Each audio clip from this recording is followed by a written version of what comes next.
G'day DIY Pool Legends. Just wanted to give you a bit of a spoiler alert that this isn't the full length version of this particular video. It's just a little bit of an introduction so you can see the type of information that we do provide, but the full length video is just for our customers. Hope you enjoy watching this short little sample.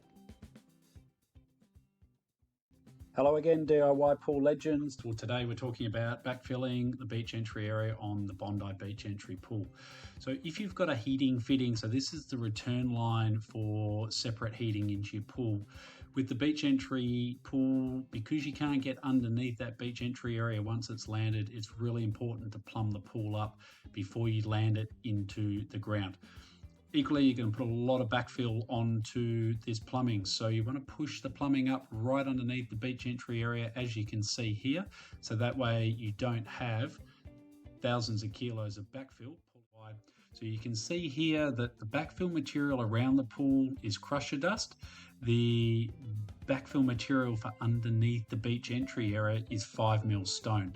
And there's a really good reason for that, in that the 5mm stone, in the opinion of the installer, will backfill better and prevent the beach entry area becoming drummy underfoot by using the 5mm stone.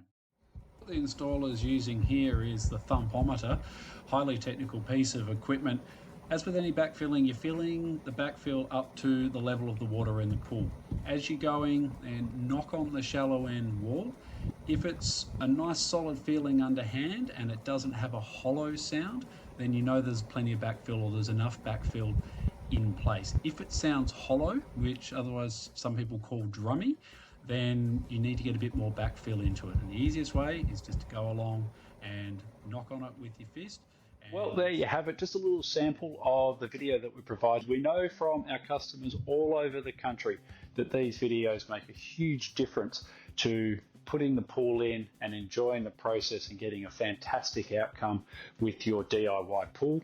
The name of the game is you want to absolutely save thousands of dollars on your pool, but when someone comes over and has a look at your pool, they shouldn't be able to tell whether you put the pool in yourself, you used a local installer, or you went to a full service, full price pool builder. And that's what these videos and all of our supporting documentation is all about. If you'd like to learn more, you can get in touch with us through the website and talk to the team. We'd love to hear about your project and how we might be able to help.